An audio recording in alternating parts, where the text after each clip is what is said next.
Hi, I'm Mark. This is my October review for Libra Sun Sign and Libra Rising. This month, Libra, it's your birthday month, and we have a new moon in your sign. We also have 4 planets going direct and 2 slightly different aspect configurations. First of all, we start the month with Mercury retrograde. So Mercury's in your sign and in your first house.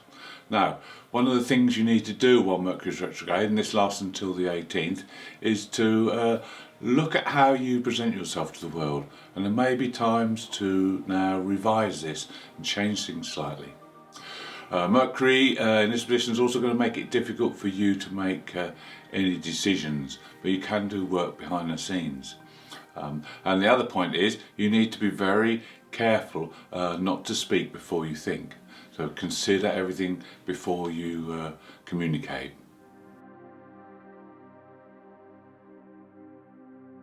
On the 1st, we have an aspect between Venus and Pluto. Now, Pluto's in the 4th house of the home, Venus is in the 2nd house. This is the house she rules. So there'll be very intense emotions, and it may be that they're very possessive in nature because of the nature of the houses it's affecting. So it could be your home, your possessions, your past. There could be intense feelings regarding these. Also on the 1st, we have our first aspect pattern, which is a kite. Now the kite is a grand trine, which we had last month, remember, but it's also an opposition and 2 sextiles as well. So this kite is very good because it creates stability, and its focal point is the sun. Now, the sun's in your sign in the 1st house, so the focal point is you. But with the opposition, you need help from someone else. This will really activate the kite if you can interact with someone.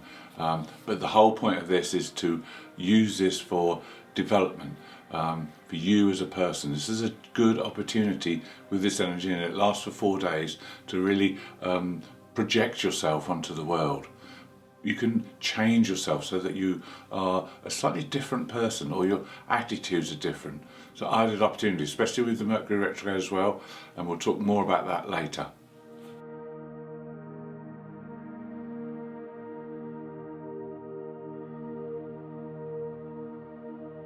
There's help with this kite configuration because on the 3rd, Mercury makes a positive aspect with Jupiter. Jupiter's in the 5th house of creativity.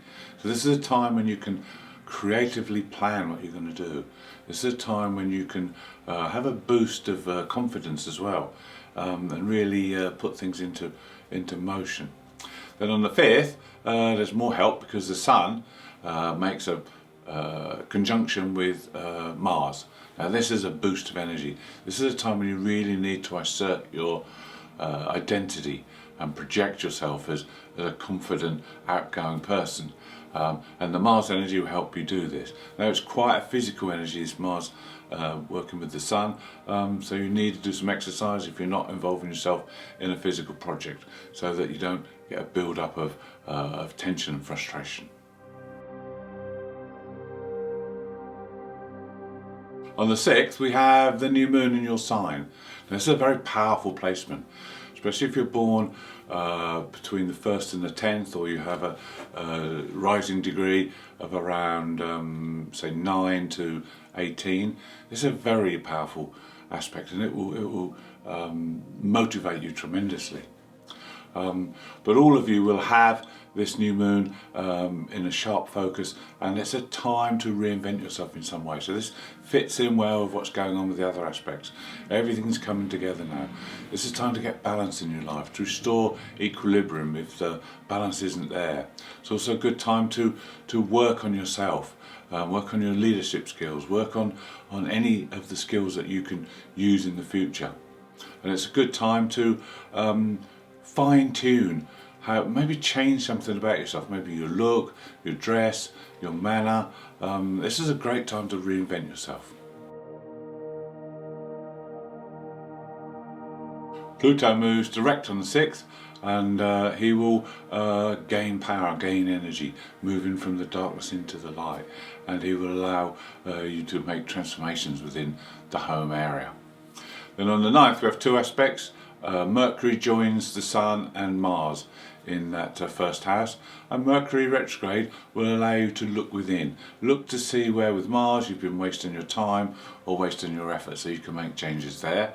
And also with the Sun, to see if your inner light is shining bright or whether it's dull and needs a little bit of oomph of energy. Then Venus makes an aspect on the same day to the Moon's South Node. Now Venus South Node is in your third house, so you could have past behaviour patterns and thought patterns coming back to haunt you, and you don't want this, and the past has got nothing new to teach you. You want to look towards the North Node. Venus will be opposite the North Node, so you need to incorporate the North Node into your thinking. This is the ninth house. This is your beliefs, your philosophy. It's broadening your mind, taking more in, looking at the broader view and learning new things. This is what you need to concentrate on and try and detract from the past and any old behaviour patterns. On the 11th, we have an aspect between Chiron, who's in your 7th house of relationships, and the Black Moon Lilith. Now is a time you can express your inner desires and sexuality within relationships with confidence.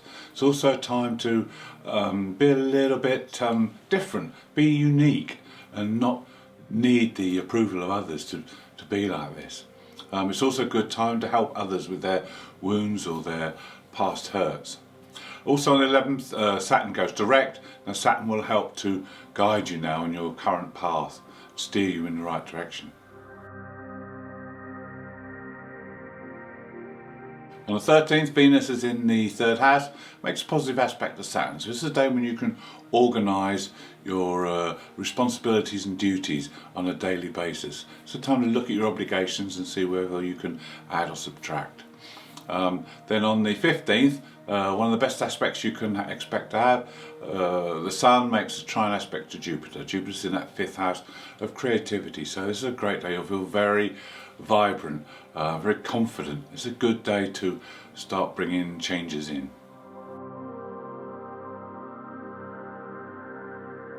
Between the 14th and the 17th, we have another aspect pattern which is quite unusual. It's called a mystic rectangle. This is two oppositions that cross each other, filled in by sextiles and trines. Now the sextiles and trines will help, the harmonious aspects will help with the oppositions and make them less difficult to handle. Now the thing with the mystic triangle is it's very good for utilising your talents and your abilities, but you have to keep balance. You have to keep balance between the four areas, and you've got the 3rd and 9th house, and also the 1st and the 7th. So you need to balance your side along with others and the needs of others, and also the mind, the higher mind with the normal mind. If you can keep everything in balance, you'll be able to utilise this and make good use.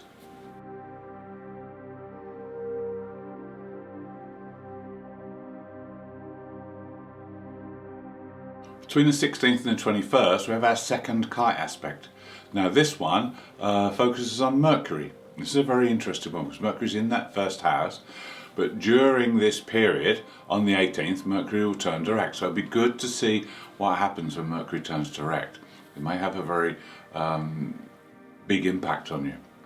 Now, again, the concentration is on the 1st house in Libra, so again it's about getting balance, it's about you, it's about making changes to you as a person. And with Mercury it's about your thinking, it's about your ideas. And this is a good time to utilise this aspect because all month there's a lot of changes going on, and this will help you to bring them on. Now, the other thing with this kite aspect is the opposition. The opposition between Mercury and Chiron will help with your healing. It will help, you can help others with your healing as well. And with the harmonious aspects, this will bring a lot of positive, dynamic energy.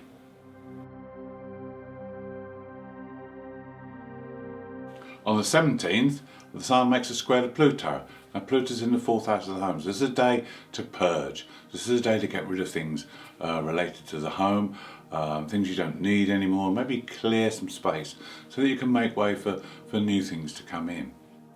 And then on the 18th, we have Jupiter going direct. Now this is good, this is a positive sign as well, because Jupiter's in that 5th house of creativity. Mars makes a positive aspect to Jupiter on that day, and this is great for your drive. This is great for decision making. This fits in very well with the kite aspect that's going on. This will add a big boost of energy to this aspect, and you'll be able to make sound, reliable decisions, and you'll also be able to use your creativity in a practical, physical way. This is not a day or days, because this lasts for 3 days. This is not a time for a lot of mental work, because you'll be physically vigorous. So use the energy. If you have to work behind a desk or do mental work, then make sure you exercise to get rid of any frustrations or irritability that may build up inside your body. On the 20th, we have a full moon. The full moon's in your opposite sign of Aries. So this is a time to start something new, a new adventure. Aries is about taking a first step. And this can be a good time. There's no hurry, you don't have to jump straight in, but take your time and look for something that's new and exciting, a new beginning. Also, the influence will switch from yourself to other people, maybe a partner, could be a marriage partner or business partner or a significant other person in your life. And there could be a chance to do something together, maybe start a new project or look at something that you want to do together. But definitely with the influence changing, you'll be more concerned with the needs of others over the next couple of weeks.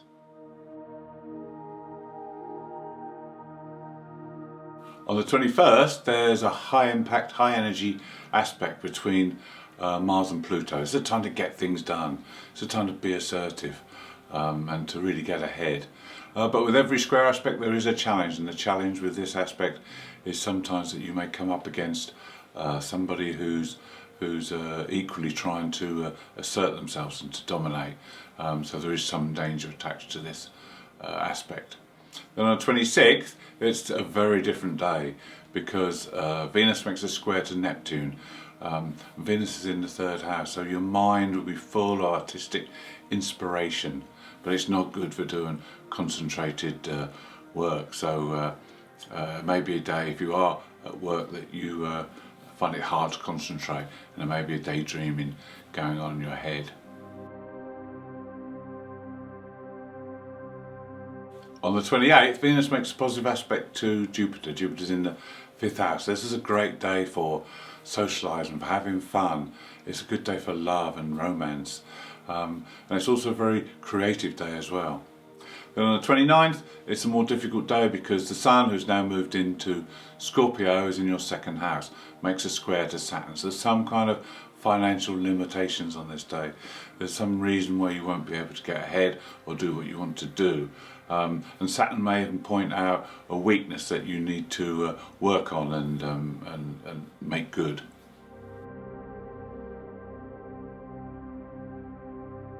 This is a very important month for all you Librans. It's the time when the Sun returns to its place when you were born. So this is the end of your solar year and the beginning of a new solar year.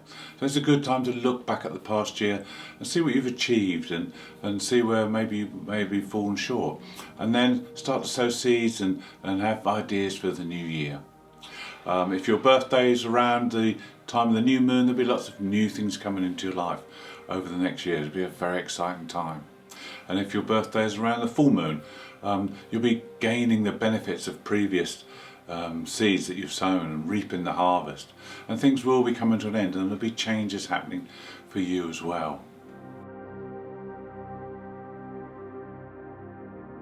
Thank you for watching. I hope you've enjoyed the October review. If you'd like to see more, please subscribe. If you'd like to leave me a comment, I'll be glad to hear from you. And happy birthday all you Librans.